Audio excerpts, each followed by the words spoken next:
नमो तस्सा भगवतो अरहतो।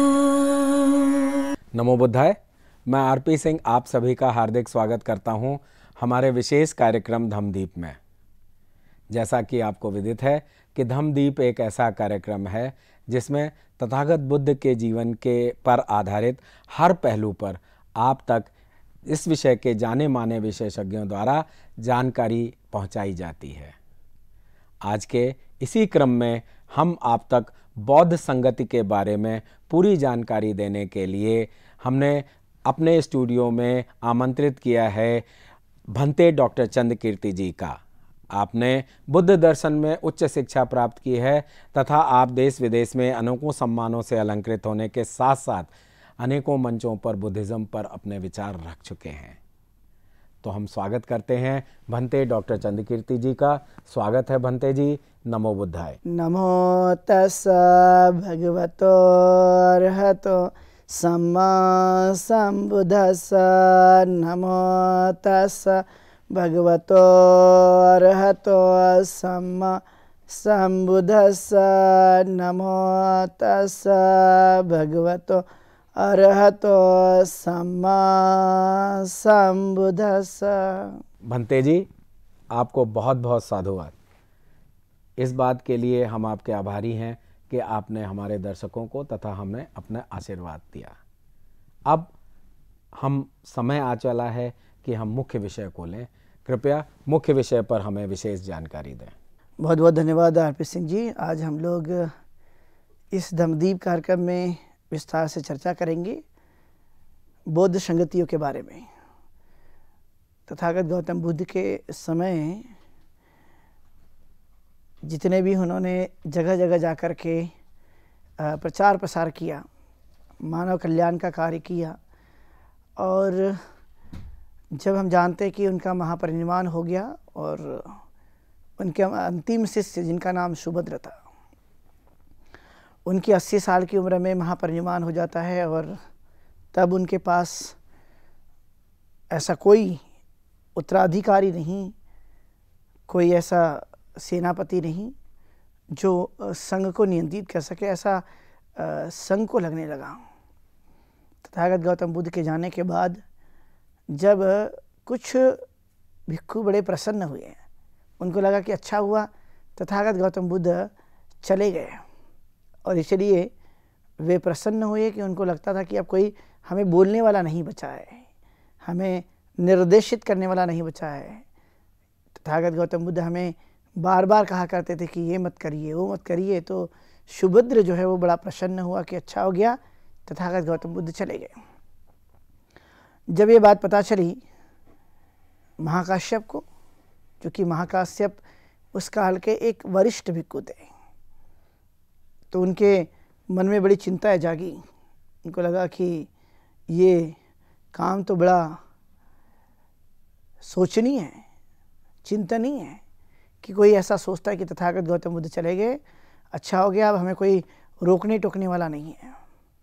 तब इस विषय की चिंता करते हुए महाकाश्यप ने कुछ विचार विमर्श किया वरिष्ठ भिक्षुओं के माध्यम से, और उनको लगा कि संगति का आयोजन करना चाहिए, विचार विमर्श करने चाहिए। तो संगतियों में प्रश्न पूछे जाते हैं, संगायन किया जाता है, उसे बार बार दोहराया जाता है, और ये परंपरा तथागत गौतम बुद्ध के महापरिनिर्वाण के बाद शुरू होती है।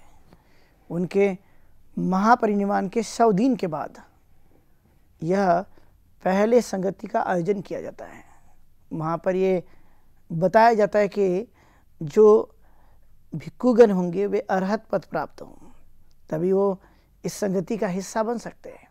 और तब राजा अजातशत्रु जो कि राजगृह के राजा थे, उन्होंने यह मदद करने की भावना, जब उनको पता चला कि यहाँ पर संगति आयोजित की जा रही है, इसलिए उन्होंने उन्हें आश्वासन दिया कि मेरी तरफ से पूरी मदद होगी। इसलिए पहली संगति का आयोजन सप्त परिहानी गुफा राजगृह में होती है, जहाँ पर 500 अरहत भिक्षुओं को अवसर मिलता है पार्टिसिपेट करने का।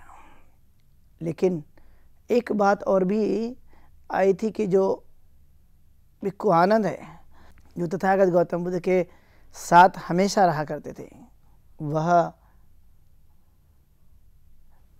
संगति में शामिल नहीं हो सकते थे, क्योंकि उन पर कुछ दोष था और वो दोष को वो पूरी तरह से हटा देते हैं और वो भी संगति का हिस्सा बन जाते हैं।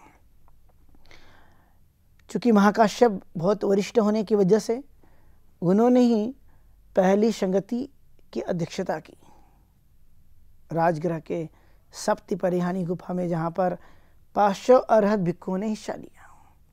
वे सभी के सभी अरहत थे और उन्होंने ये विचार किया कि अब तथागत गौतम बुद्ध के वचन को कौन बता सकता है। तथागत गौतम बुद्ध ने किस जगह क्या क्या कहा है, कौन बताएगा। तो हम जानते हैं कि उस काल में बहुत ही श्रेष्ठ भिक्षु जो अग्र श्रावक के रूप में जाने जाते थे, वह है भिक्षु उपाली और भिक्षु आनंद स्वयं।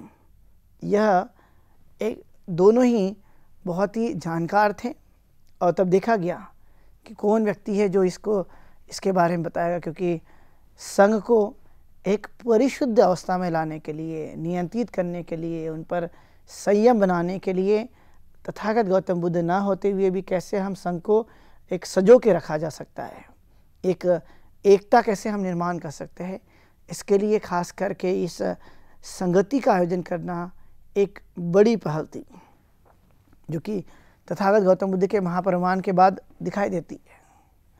और ये उस समय जब 500 अरहत भिक्षु शामिल हुए, उन्होंने बड़े इस तरह से हर एक मुद्दे को बड़े गहराई से चिंतन मनन करते हुए उसे उन्होंने जो प्रस्ताव लाया गया था उसे सर्वसम्मति से उन्होंने इसे अंजाम तक पहुंचाया। तो देखते हैं कि भिक्षु उपाली जो कि विनय के बड़े जानकार थे, तथागत गौतम बुद्ध स्वयं ही उस काल में जो उन्होंने उनके सामने जो घटित हुई घटनाएं हैं, उसके बाद धीरे धीरे ये विनय बनाया गया और विनय बनाने के बाद संघ को नियंत्रित करने के लिए, उसको मोनास्टिक लाइफ को जीने के लिए, एक परिशुद्ध अवस्था तक पहुंचने के लिए विनय का आचरण करना जरूरी है। इसलिए जब हम देखते हैं कि तथागत गौतम बुद्ध स्वयं से ही वह अपने जीवन काल में एक नियम को सबके लिए अनुकरणीय हो, सबके लिए लाभदायक हो, इस पर उन्होंने जोर देते हुए समझाने की कोशिश की। इसलिए भिक्षु उपाली से ये निवेदन किया गया, याचना की गई और याचना करने के बाद में भिक्षु उपाली ने तथागत गौतम बुद्ध के द्वारा बताए गए विनय का संगायन किया, जो आज हम लोग विनय पिटक में जिस विनय को देखते हैं, जो तथागत गौतम बुद्ध द्वारा बताए गए विनय हैं, जो पहली संगति में तथागत गौतम बुद्ध के जाने के बाद, उनके महापरिनिर्वाण के बाद 100 दिन के बाद हुई संगति में विनय पर सबसे पहले चर्चा करने का काम जो तथागत गौतम बुद्ध ने विनय बताए थे, उसको भिक्षु उपाली ने बताया। चूँकि हम जानते हैं कि उस काल में लिखने की कोई प्रथा नहीं थी, जो कुछ था वह मुखाग्र याद किया करते थे, और जब वो मुखाग्र याद किया करते थे तो उन्हें कोई भी व्यक्ति हो जो मुखाग्र याद रख सकता है। तो देखा गया कि विनय को, जो कि भिक्षु के लिए 227 विनय बताए गए, भिक्षुनी के लिए 311 विनय बताए गए, सामनेरों के लिए और सामनेरियों के लिए 10 विनय बताए गए, जो भिक्षु उपाली को पूरी तरह से कंठस्थ था। और उन्होंने पहली संगति में संघ के समक्ष, संघ को एक आदर्श मानते हुए उन्होंने उनके सामने यह विनय बताए और सब लोगों ने सुन करके उसे बड़ी अच्छी तरह से गहराई से जानते हुए उसे स्वीकार किया। यह पहली जो संगति थी उसका यह संगायन है।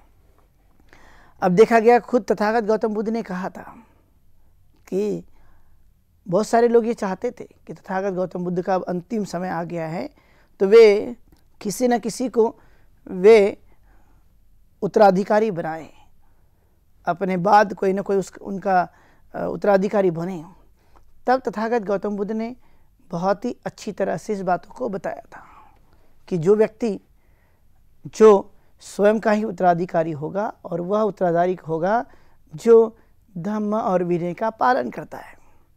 जो धम्म और विनय का पालन नहीं कर सकता वह कैसे उत्तराधिकारी हो सकता है? तो कहा कि आप स्वयं ही उत्तराधिकारी है, आप अपने खुद के लीडर खुद है। तो यह तथागत गौतम बुद्ध की कही हुई बात है जिसका यह पहली संगति में उसे खुलासा किया गया और वह सबके समक्ष बताया गया। दूसरा, हम जानते हैं कि तथागत गौतम बुद्ध के साथ भिक्खु आनंद वह हमेशा रहा करते थे, 24 घंटे रहा करते थे और वो इसी शर्त के आधार पर वो संघ में प्रवज्जित होकर बुद्ध के साथ रहने का जो उनका मन था वह साफ तौर पे बड़ा स्पष्ट था। उन्होंने कहा था कि तथागत जहाँ जहाँ पर भी जाएंगे वहाँ मैं जाकर के वो जो बताएंगे उसको मैं ध्यान में रखने की कोशिश करूँगा। इसलिए तथागत गौतम बुद्ध के वचन को भिक्खु आनंद ने बड़ी अच्छी तरह से हिफाजत करते हुए पूरी तरह से स्मरण किया। जब हम देखते त्रिपिटक को तो त्रिपिटक में कुल मिलाकर 84,000 शुत्त का वर्णन किया गया है जो तथागत गौतम बुद्ध के द्वारा स्वयं के द्वारा 82,000 देशना या जिसे हम शुद्ध कहते हैं उसका संगायन उसको शामिल किया गया त्रिपिटक में। और जो 2000 उस काल के जो बहुत वरिष्ठ भिक्खु थे उनके द्वारा जो उपदेशित वचन हैं, देशना है, ऐसे कुल मिलाकर के 84,000 सुत्त का देशनाओं का उपदेशों का जो समावेश है वह हमें त्रिपिटक में देखने के लिए मिलता है। और इसलिए भिक्खु आनंद को जो भी बातें पता थी उन्होंने उस बात को संघ के सामने प्रत्यक्ष रूप से वर्णन किया। चूँकि ये एक दिन चलने वाली संगति नहीं थी, ये दीर्घ काल तक चलने वाली यह संगति थी और इसलिए पहली संगति में विनय और धम्म का दोनों का ही संगायन किया गया। और ये जो संगायन करने के बाद भिक्खु आनंद जब वो वर्णन करते हैं सभी वरिष्ठ भिक्खु के सामने तो वह यह प्रदर्शित करते कि मैंने ऐसा सुना है। इसलिए पाली में से कहा जाता है एवं में श्रुतं एकं समयं भगवा सावत्यं विहरति जेत वने अनाथ पिंड कसारा में तत्र को भगवा आमंतेषु। अर्थात मैंने एक बार ऐसा सुना है कि तथागत गौतम बुद्ध जेतवन विहार में ठहरे हुए थे और तब उन्हें जो श्रेष्ठ जन हैं वह आमंत्रित करते हैं कुछ उपदेश करने के लिए। तो हम जानते हैं कि उनके एक एक उपदेश जो भिक्खु आनंद को स्मरण में थे, यदि कुछ ना भी रहे हो लेकिन बड़े पैमाने पर जो स्मरण था तथागत गौतम बुद्ध के देशनाओं का वह था भिक्खु आनंद के पास, जो बड़ी अच्छी तरह से उन्होंने शुद्ध का संगायन किया।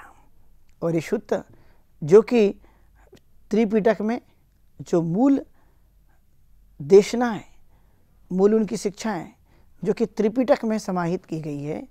आप जब त्रिपिटक को देखेंगे तो आपको यहाँ पर देखने के लिए मिलेगा विनय पिटक, सुत्त पिटक, अभिधम्म पिटक। और जब उनके धम्मों को जब देखते हैं तो विनय पिटक में आप देखेंगे कि भिक्खु भिक्खुनियों के लिए और जो श्रमण हैं उनके लिए वहाँ पर विनय बताया गया, जो उपाली ने पहली बार पहली संगति में जिसका संगायन किया। दूसरा जब आप देखेंगे तो आपको दिखाई देगा सुत्त पिटक। ये सुत्त पिटक जिसमें दिग्ग निकाय, मध्यम निकाय, संयुक्त निकाय, अंगुत्तर निकाय और खुद्दक निकाय, ये जो ग्रंथ हैं इसके अंदर में तथागत गौतम बुद्ध के धम्म उपदेश को शामिल किया गया। इसी के साथ साथ अभिधम्म पिटक जहाँ पर तथागत गौतम बुद्ध की दीर्घ और ऊंची शिक्षाओं का समावेश है। और ये इस तरह से 3 पिटक है जहाँ पर तथागत गौतम बुद्ध के मूल उपदेशों को शामिल किया गया। तो भिक्खु उपाली ने विनय का पाठ रख लिया जो उन्हें स्मरण में था, और दूसरा भिक्खु आनंद ने सारी उपदेशों को बताते हुए उन्होंने पहली संगति में भिक्खु काश्यप महाकाश्यप जी और उस काल के तमाम वरिष्ठ भिक्खु जो कि अरहत बन चुके थे, वे सभी के सभी ने जाना कि हाँ तथागत ने कहा था, और इसलिए उनका उत्तराधिकारी नहीं, सच्चा उत्तराधिकारी वही है जो धम्म और विनय का पालन करता है। यदि नहीं कर सकता तो वह कैसे फिर उसका उपासक उपासिका भिक्खु भिक्खुनी की जो संकल्पना है, तो क्या सील का अभ्यास करने के बाद, धम्म का अभ्यास करने के बाद वह अच्छा भिक्खु बन सकता है? इसके लिए उन्होंने यह प्रावधान किया और उस काल के जो वरिष्ठ भिक्खु हैं उन्होंने धम्म और विनय पर हुए संज्ञान पर अनुमति दर्शाई। उन्होंने कहा ये तो बात ठीक है, क्योंकि यहाँ पर तथागत गौतम बुद्ध द्वारा बताया गया साक्षात उनके ही विचारों का संज्ञान किया गया। क्योंकि तथागत गौतम बुद्ध तो 80 वर्ष तक जी करके उन्होंने मानव कल्याण का कार्य सभी जगह जाकर किया। अब समय तो अंतिम है, क्योंकि यह परिवर्तनशील है, और इसलिए बहुत सारे जो 500 अरहत भिक्खु थे जो कि सभी के सभी बड़े ही अच्छी तरह से गहराई से चिंतन मनन करने वाले और अभ्यास करने वाले बड़े वरिष्ठ भिक्खु थे। उन्होंने इन दोनों ही वेनरेबल की बातें, भिक्खु की बातें, भिक्खु पाली और भिक्खु आनंद की बातों को वह सहसम्मति दे दी, क्योंकि वह तथागत गौतम बुद्ध के द्वारा बताई गई थी। और इसलिए आप देख सकते हैं कि ऐसे विशाल साहित्य संपदा, उनके विचार जो कि त्रिपिटक में हमें बड़े पैमाने पर देखने के लिए मिलते हैं। और वह कहाँ से आया? तो पहले संगति में वर्णन करके, उसका संज्ञान करके उन चीज़ों को बराबर यथावत लाने की कोशिश की, लेकिन वह पूरी तरह से ओरली था, यानी मुखान, अपने मुख बिंदु से वह अपने विचारों को कह सकते थे। इसलिए आप देखते होंगे कि यहाँ पर सभी इंसानियत का ध्यान रखते हुए, मानव कल्याण के लिए विचार देते हुए यह संगति स्वाभाविक तौर पर अजात शत्रु के द्वारा मदद करने के बाद संपन्न की, क्योंकि वही इसके शासनकाल में होने की वजह से वह संघ को पूरी तरह से मदद करते थे। उनका यही उद्देश्य रहता था कि संघ मजबूत बने, नियमों का आचरण करें, नियमों का पालन करें, और इसलिए पहले संगति को पंचसतिका के नाम से जाना जाता है। वो पंचसतिका इसलिए कि यहाँ पर 500 अरहत भिक्खुओं ने हिस्सा लिया, जो बुद्ध के बाद पहली बार इकट्ठा होकर उन्होंने संगति की कि ये चीज़ होनी चाहिए। तो आप देख सकते हैं कि पहली संगति में जो कुछ भी जो विनय और जो धम्म का संज्ञान किया गया, यह एक तथागत गौतम बुद्ध के जाने के बाद, उनके महापरिनिर्वाण के बाद, यह पहली बार उनके इस विचारों को एक साथ प्रस्तुत किया गया। ये संगति एक दिन में नहीं चली, ये कई वर्षों तक चलती रही। इसका स्थान भी बड़ा अच्छा चुना गया, जो कि राजगढ़ 5 पहाड़ियों से घिरा हुआ है, और उसी पहाड़ी पर सप्तपरिहानी गुफा, जो कि आप समझ सकते हैं कि जहाँ पर 500 लोग इकट्ठा होकर एक साथ बैठ सकते हैं, इतनी बड़ी गुफा जो उस काल में देखी गई राजगृह में। और इसको पूरी तरह से सभी प्रकार की मदद के रूप में आप देख सकते हैं, जो अजात शत्रु ने इस पहली संगति के लिए उन्होंने इन चीज़ों को मदद के रूप में, एक रिस्पॉन्सर के रूप में, एक संरक्षक के रूप में उन्होंने भूमिका निभाते हुए इसे ठीक तरह से होने के लिए उन्होंने प्रेरित कर दिया। और जब ये पहली संगति हुई तो आप देख सकते हैं कि उस समय के जो वरिष्ठ भिक्खु थे वो किस तरह से सोचते थे, किस तरह से वह अपने तथागत गौतम बुद्ध के विचारों को मजबूती के साथ समाज में वो व्याप्त रहे, कहीं लोग भूल न जाए, इसका भी उन्होंने पूरा ध्यान रखा कि मनुष्य है, और जब मनुष्य धम्म की गहराई तक उतरता है तो वह स्वयं ही उन चीज़ों को जानता है। इसलिए तथागत गौतम बुद्ध के द्वारा बताए गए उपदेशों को, जो कि पहली संगति में संज्ञान किया गया, उसको बताया गया, और सब लोगों ने यही उम्मीद के साथ कि हाँ, ये जो बताया जा रहा है ये ठीक है। और इसलिए दोनों ही जो वरिष्ठ भिक्खु थे उपाली और भिक्खु आनंद, ये दोनों ने एक बड़ी जिम्मेदारी निभाई, क्योंकि इतने सारे विनय को याद रखना ये भी बड़ा कठिन काम है, और इतने सारे धम्म सूत्र को याद रखना, इतने सारे जो खंड है उसको याद रखना, सूत्र है इतने, उसको याद रखना ये कठिन काम है। क्योंकि मनुष्य यदि रोज रोज अभ्यास न करे तो वह व्यक्ति भूल जाता है। लेकिन भिक्खु उपाली और भिक्खु आनंद ने अपने स्मरण में किस तरह से तथागत गौतम बुद्ध की बातों को सजो कर रखा, और वह सबके सामने उन्होंने प्रस्तुत किया कि ये चीज़ की है। इसलिए हम जानते हैं कि उनके इतने सारे सूत्र, चाहे वह ब्रह्मजाल सूत्र हो, चाहे वह मैत्री सूत्र हो, चाहे वह रतन सूत्र हो, सती पठान हो, या महामंगल हो, या करणी मित्र सूत्र हो, चाहे रतन सूत्र हो, उनकी संपूर्ण देशना, जो कि हम जानते हैं कि वह पद्य में होती है, गद्य पद्य से दोनों भागों में देखी जाती है, लयबद्ध तरीके से कहने की परंपरा जो कि उस काल में हमें देखने के लिए मिलती है। सूत्रों को अभी भी लोग लयबद्ध के रूप में ही उसका पठन करते हैं या उसको दोहराते हैं। उस काल में भी इस तरह की परंपराएं जो साक्षात तथागत गौतम बुद्ध ने अपने समय काल में और बाकी के समय में आप देख सकते हैं कि यह एक बड़ी महत्वपूर्ण बात थी जो पहली संगति का आयोजन किया गया। ऐसे तो अनेक प्लेस थे जहाँ पर स्वयं भी तथागत गौतम बुद्ध गए हुए थे, लेकिन उन्होंने पहली बार जो कि संघ और संघ के साथ संघ पर एक राज्य शासन का, एक धार्मिक व्यक्ति का प्रभाव जो कि संघ के साथ होने की वजह से वह चीज़ों को आसानी से कर सकते थे, और इसलिए तथागत गौतम बुद्ध के वचन को बड़ी गहराई से एक एक करके संघ के सामने रखा गया। और जब संघ देखते थे कि यहाँ पर ये बातें बड़ी कल्याणकारी हैं, उस बातों को यह और भी आगे बढ़ाया जाए, क्योंकि लोग उस समय अच्छी तरह से बोल सकने वाले और स्मरण में याद रखने वाले हुआ करते थे।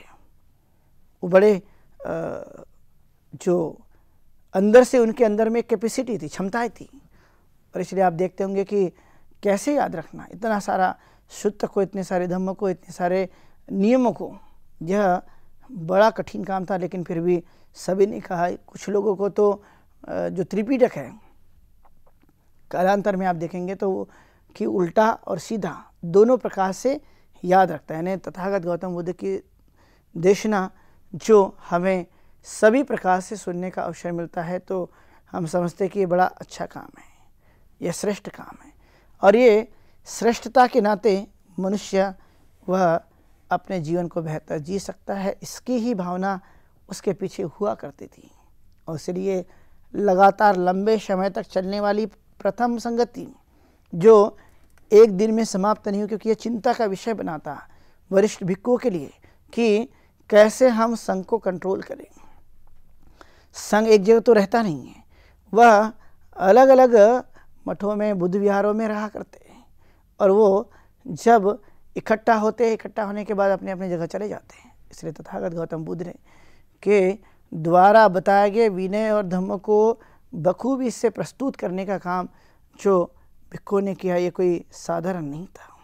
फिर से इसे इस्टाब्लिश करना, बुद्ध वचन को फिर से लाना, सबके सामने प्रस्तुत करना, यह एक बड़ा कठिन काम होता है, क्योंकि स्मरण में भी मनुष्य को रखना पड़ता है। यदि हम भूल गए तो फिर से वो चीज़ें नहीं जान सकते। इसलिए तथागत गौतम बुद्ध की शिक्षाओं को संगायन करके फिर से जैसे कि वैसे लाने की प्रयत्न करना, जो उनका जीवन था, संपूर्ण जीवन और संपूर्ण जीवन में बताया गया उपदेश जो कि मानव कल्याणकारी है। यदि ऐसा नहीं किया गया तो उसकी आयु कम हो जाती है, धर्म की हो या साहित्य की हो या जो भी काम होता है, यदि हम उस पर ध्यान केंद्रित नहीं करते तो वह धीरे धीरे स्पीड कम हो जाती है, और वह अब पूरी तरह से अच्छा करने के लिए वह कभी भी नहीं बन पाएंगे।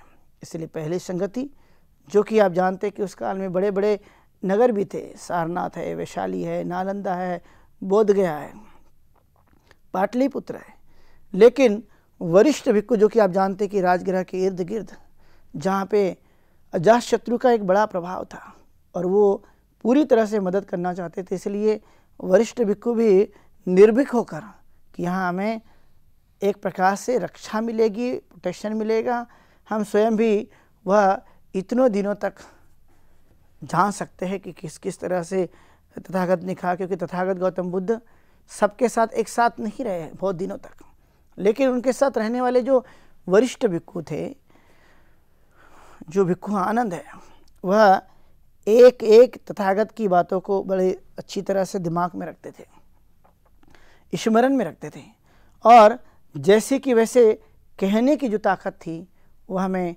देखने के लिए मिलती है भिक्खु आनंद और भिक्खु उपाली में।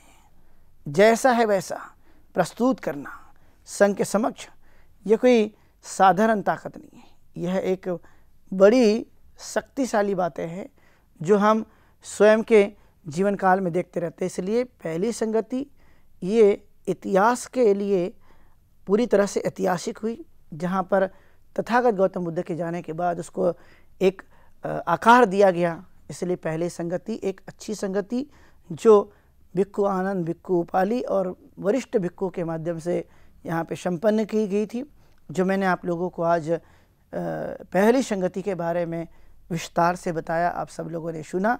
सबके प्रति ढेर सारी मंगल कामनाएं। आप सुखी बने, दीर्घायु हो, स्वस्थ रहें। बहुत शुभ मंगलम। भंते जी, बहुत बहुत धन्यवाद। आपने बुद्ध संगतियों के बारे में हमें बहुत ही खास जानकारी दी। मुझे पूरी उम्मीद है कि दर्शकों आपको इससे फ़ायदा होगा तथा आपको यह बातें समझ में आई होंगी। तो साथियों, आज के इस विशेष प्रोग्राम में अब इतना ही। अब समय हो चुका है आज के प्रोग्राम के विश्राम होने का, लेकिन उससे पहले आपको बताते चलें कि आपके मन में भी जो प्रश्न हो, जो जिज्ञासाएं हों, वह आप यहाँ पे पूछ सकते हैं। और प्रोग्राम में प्रश्न पूछने के लिए आप हमारे व्हाट्सएप नंबर 9639010109 पर अपना प्रश्न भेज सकते हैं, या हमारी ईमेल आईडी subhartibuddha@gmail.com पर भी आप भेज सकते हैं। तो जैसा कि आपको विदित है, या जो नए दर्शक आए हैं उन्हें यह जानकारी हम देते हैं कि आपके प्रश्न समय बचाने के लिए, या आपके कुछ प्रश्न ऐसे होते हैं जो कि बहुत ही व्यक्तिगत होते हैं, इस कारण हम उन्हें प्रसारित नहीं करते। आपके उन नंबरों पर जिस पे आप प्रश्न पूछे हैं, या व्हाट्सएप पे हमारे भंते जी लोग सीधे संवाद करते हैं, और यही प्रक्रिया ईमेल के द्वारा भी की जाती है। तो आपको उम्मीद है, तो हमें पूरी उम्मीद है कि आप अपनी जिज्ञासाओं को दबाएंगे नहीं और इस प्रोग्राम का हिस्सा बन अपनी जिज्ञासा को शांत करेंगे। तब तक मैं आरपी सिंह भंते डॉक्टर चंद्रकीर्ति जी के साथ लेता हूं विदा। कल इसी समय आपके समक्ष फिर उपस्थित होंगे। नमो बुद्धाय। नमो तस्सा भगवतो अरहतो